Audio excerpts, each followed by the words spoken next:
ils sont dans le viseur des gardiens de la Révolution. Les pays du Golfe sont bombardés depuis le début de la guerre. Ça continue. Ce dimanche matin, de fortes explosions ont retenti à Manama, la capitale du Bahreïn. Les intérêts américains sont ciblés, mais pas seulement. Des hôtels ou encore l'aéroport de Dubaï ont été touchés. Il y a des victimes aussi. Au moins 26 morts, dont 13 civils. Voilà qui écorne sérieusement la carte postale. Pourquoi l'Iran s'acharne sur ses voisins? Est-ce la fin d'un modèle? On en débat avec mes invités. Fathia Dazi-Eni, bonsoir. Bonsoir. Politologue, spécialiste de la péninsule arabique et du Golfe Persique à l'IRSEM, autrice notamment de Monarchie et Société d'Arabie, le temps des confrontations. Benaouda Adé-Daïm, bonsoir. Bonsoir. Éditorialiste international au journal français Les Échos. Et nous sommes en direct avec Hasni Abidi, politologue, spécialiste de la région MENA, Moyen-Orient, Égypte et Maghreb. Merci à vous trois. Dubaï se présentait comme la Suisse du Moyen-Orient et Dubaï est aujourd'hui prise en otage. Fathia Dazi-Eni, il fallait s'attendre à cette riposte iranienne? Écoutez, les Iraniens avaient prévenu les dirigeants du Golfe que s'ils étaient l'objet d'attaques sur leur territoire, les installations militaires américaines seraient les premières ciblées. Donc de ce point de vue-là, ils ont tenu parole. En revanche, c'est vrai que le ciblage cibler des installations civiles comme l'Iran le fait, ça, effectivement, ça surprend. Mais je pense que l'explication, en tout cas l'explication que je donnerais sur, effectivement, cet acharnement sur les attaques sur la Fédération des Émirats arabes unis, s'apparente à une sorte d'opération punitive de la part de l'Iran, du choix émirati d'avoir choisi, si vous voulez, l'ordre sécuritaire israélien. Israélien et aussi leur alliance avec les États-Unis, évidemment. Ah, mais l'alliance avec les États-Unis, de toute façon, toutes les monarchies l'ont faite, ça, depuis la Deuxième Guerre du Golfe. Non, moi je pense que le choix sécuritaire israélien a motivé les opérations punitives iraniennes pour la Fédération des Émirats arabes unis. On le voit, les autres monarchies sont également ciblées, mais de façon beaucoup moins systématique que les Émirats arabes. Alors on va voir justement si Hasni Abidi est d'accord avec vous. Est-ce qu'ils payent donc leur alliance avec les États-Unis et Israël? Tout simplement parce qu'ils sont vulnérables. Et les Iraniens, ils ne peuvent pas atteindre le territoire américain. Et évidemment, pour les Iraniens, les pays du Golfe sont considérés, surtout les bases américaines et les intérêts. C'est pas seulement les bases militaires, les positions stratégiques et économiques qui sont très importantes dans ce pays représentent pour l'Iran des cibles privilégiées pour justement riposter contre la frappe américaine ou israélienne. Ensuite, il y a bien sûr des différences de traitement pour des raisons que les Iraniens eux-mêmes détaillent, parce qu'ils savent très bien que les relations entre Abu Dhabi et Tel Aviv est beaucoup plus avancée sur le plan sécuritaire et sur le plan militaire. Voilà, donc ça explique. Alors on va regarder la carte. Tous les pays voisins ont été touchés. On l'a rappelé, effectivement, les Émiratis plus que les autres. Mais ce qui est surprenant, c'est que même Oman, qui était quand même extrêmement lié aux négociations autour du nucléaire iranien, et même Oman a été touché. C'est pour faire l'exemple? Non, Oman, c'est un peu la victime collatérale. C'est vraiment le médiateur ultime. S'il doit en rester un, ce seront les Omanais. Et en réalité, ils sont très peu touchés. Effectivement, il y a ceux qui sont au cœur de ce cyclone, ce sont les Émirats arabes unis, Bahreïn et le Koweït. Et effectivement, il y a une forme de volonté punitive, non seulement géopolitique, mais aussi économique. On va voir juste les malls, par exemple, qui sont désertés, parce que c'est vrai que Dubaï, c'était quand même la carte postale, les influenceurs, le commerce, et là, c'est vraiment mis à mal. Alors, vous avez cet aspect touristico-immobilier qui est mis à mal et qui sera durablement mis à mal, et cela, ils en sont tout à fait conscients maintenant aux Émirats arabes unis, mais vous avez aussi toute l'architecture numérique autour des Émirats arabes unis qui est fondamentale dans la relation entre les États-Unis et la péninsule arabique. C'est-à-dire qu'il y a des centres de données, des data centers qui se trouvent aux Émirats arabes unis, dont 2 ont été touchés, que les États-Unis et les Émirats arabes unis ont ensemble une forme de Pax Silica, c'est-à-dire une paix fondée sur le silicium, c'est les semi-conducteurs, sur l'intelligence artificielle. On en parle beaucoup moins de ça. Et là, on est dans une vulnérabilité extrême où On pensait que les Émirats arabes unis, Dubaï en particulier, seraient exemptés des tourments de la région.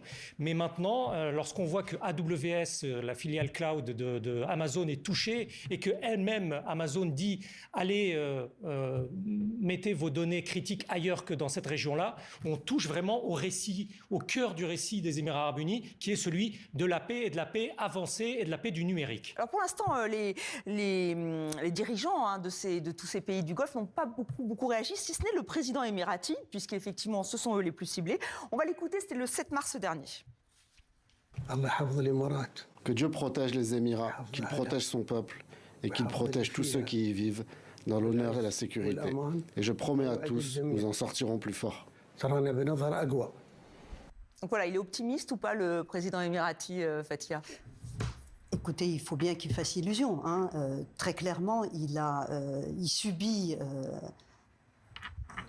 un échec tonitruant, le président de la Fédération. Il a subi un précédent échec lorsque les Saoudiens ont organisé une contre-offensive au Yémen pour déloger les positions des Émiratis au sud Yémen. Donc, il y a déjà eu ce précédent. Donc, ce que vous nous dites, c'est qu'en fait, là, ils sont en train de perdre encore de l'importance par rapport à l'Arabie Saoudite qui pourrait prendre... C'est-à-dire que le pari du président de la Fédération, parce que c'est son choix d'avoir, si vous voulez, essayé de projeter un modèle de puissance en Afrique, au Yémen, partout, avec ce qu'un général américain appelait la petite Sparte, du monde arabe, avec les moyens qu'on connaît aux Émirats, ils ont voulu projeter une puissance un petit peu de par le monde, grâce à leurs moyens financiers considérables et en militarisant leur politique extérieure. Et ça, c'est vraiment un choix du président de la Fédération qui n'était d'ailleurs pas forcément suivi par les autres cheikhs de cette fédération qui comprend 7 Émirats. Et on peut imaginer que Dubaï, qui avait fait le choix du soft power, de justement cette carte postale que vous exposiez tout à l'heure et que Benahouda exposait aussi, eh bien, en fait, ce sont deux projets qui cohabitaient ensemble et on voit les limites de ce projet. Aujourd'hui, je pense que, effectivement, la Fédération des Émirats arabes unis, en tant que voulant se projeter comme une puissance moyenne ailleurs, enfin à l'étranger, va revenir c'est terminé. C'est clairement un projet qui est en train d'échouer. Et je pense que les Émirats arabes unis devront, comme les autres petites monarchies, s'intégrer dans l'architecture générale qui est aujourd'hui, à mon avis, conduite par l'Arabie Saoudite et le Sultanat d'Oman, qui sont les grands pays de la région. Alors, Hasni Abidi, avant de revenir sur effectivement ce point-là qui est très intéressant, quand même, il y a beaucoup de personnes qui se demandent, mais pourquoi ils ne répliquent pas? Pourquoi ils ne répliquent pas, puisqu'ils sont très bien armés, les Émiratis notamment? Ils ne répliquent pas parce que le coût de la réplique, il sera beaucoup plus coûteux et beaucoup plus désastreux. Sur leur économie, sur leur sécurité, que de ne pas répliquer. C'est pourquoi il y a une certaine retenue. Certes, les Émiratis sont allés un peu plus loin que les autres en convoquant leur ambassadeur, en fermant les écoles, mais aussi pas mal d'intérêts économiques. Mais tous les pays du Golfe sont conscients de la grande vulnérabilité, c'est-à-dire s'affirmer comme belligérants, comme co-belligérants, ça les expose à des frappes ou à des punitions beaucoup plus importantes de la part des Iraniens. C'est rentrer dans une guerre. Ils savent finalement que cette guerre, elle va finir tôt ou tard, mais les Iraniens resteront là. C'est leurs voisins. Ils sont obligés finalement à composer avec eux. Concernant les Émiratis, c'est clair que on a vu le chef des Émirats arabes unis, parce qu'il y a une double déception. Une déception parce que les Émiratis sont allés très loin dans leur échange économique. Le volume d'échange entre Dubaï et l'Iran est beaucoup plus important qu'ailleurs. Et le deuxième élément, parce que les Émiratis sont allés très loin à la déception avec leur relation avec Israël en termes de modèle de sécurité. C'est non seulement ils ont normalisé, mais ils pensaient qu'ils étaient tout de même un petit peu en sécurité. Donc c'est ce double sentiment d'abandon de la part de leur allié américain ou israélien. Et ensuite, bien sûr, pour les Iraniens qui n'ont pas respecté en quelque sorte le droit de voisinage, donne ce résultat finalement dans les pays du Golfe. Donc ils ont voulu jouer sur les deux tableaux, hein, si on résume, Benahouda Abdedaïn. Donc ils vont devoir faire là ils essayent encore de ménager tout le monde, justement en ne ripostant pas, mais à un moment il va falloir faire un choix. Leur choix est de ne pas riposter. Ils ne peuvent pas riposter sans s'entraîner dans une guerre majeure qui serait dévastatrice. Parce que là, ils étaient avec les Iraniens, ils expriment avec ouvertement leur déception, ce qui est quand même quelque chose de tout à fait nouveau. Une illustration très parlante concernant Dubaï. Khalef Al-Abtour, qui est un des piliers de l'immobilier et de la construction et de l'hôtellerie à Dubaï, dans une lettre ouverte, s'est adressé directement d'égal à égal avec le président Trump en lui disant « Qui vous a autorisé, vous, Américains, à faire de notre région un champ de bataille ?» Donc, lorsqu'on en arrive à ce que une telle personnalité économique centrale dans la péninsule arabique, parce qu'il faut voir que c'est vraiment quelqu'un qui a un poids non seulement économique, mais politique très important, ose s'en prendre de la sorte au président des États-Unis, c'est qu'il y a une remise en cause, d'une manière ou d'une autre, des fondements de cette relation qui repose sur une immense déception. Une seule illustration, une conversation toute récente avec un ancien haut responsable du département d'État américain qui disait que le 28, strictement personne dans les capitales de la péninsule arabique n'avait été mis au courant, ne serait-ce que on va peut-être frapper. Le 28 février. Et pourtant, voilà. Et en plus, ils essayaient vraiment de dire non, surtout n'y allez pas, n'y allez pas. Exactement. Donc ça veut dire que dans l'avenir, ça remet en question tout le partenariat avec les Américains, avec les Israéliens aussi, parce qu'il y a eu ces fameux accords d'Abraham qui ont été signés. Alors, le pari iranien, c'est effectivement de faire prendre conscience aux dirigeants du Golfe qui le font cruellement aujourd'hui, que ces bases militaires américaines, finalement, n'ont pas du tout servi à les protéger, mais à protéger principalement Israël. Donc, oui. Très clairement, les dirigeants du Golfe sont dans tous les scénarios effectivement perdants, avec des mauvais scénarios à la clé. Donc la confiance est rompue, effectivement. Et donc le régime iranien qui visiblement se maintient, alors, je ne sais pas dans quelles circonstances ce régime s'en sortira, mais toujours est-il que les gardiens de la révolution tiennent le haut pavé, ont une stratégie millimétrée sur le plan militaire des représailles, qu'en face on a un président Trump qui navigue à vue, qui fait des déclarations péremptoires et complètement contradictoires les unes les autres, et que Israël, le Premier ministre israélien, lui, sa stratégie, c'est semer le chaos au Moyen-Orient. Je vous ferai mordre la pelouse, c'est la grande expression. Mais alors donc, est-ce que dans la suite, Hasni Abidi, ça veut dire que les pays du Golfe vont finalement, vu que la confiance est rompue, se désengager avec les Américains, les Israéliens, peut-être que l'Arabie Saoudite va prendre plus d'ampleur. Comment vous voyez la suite ?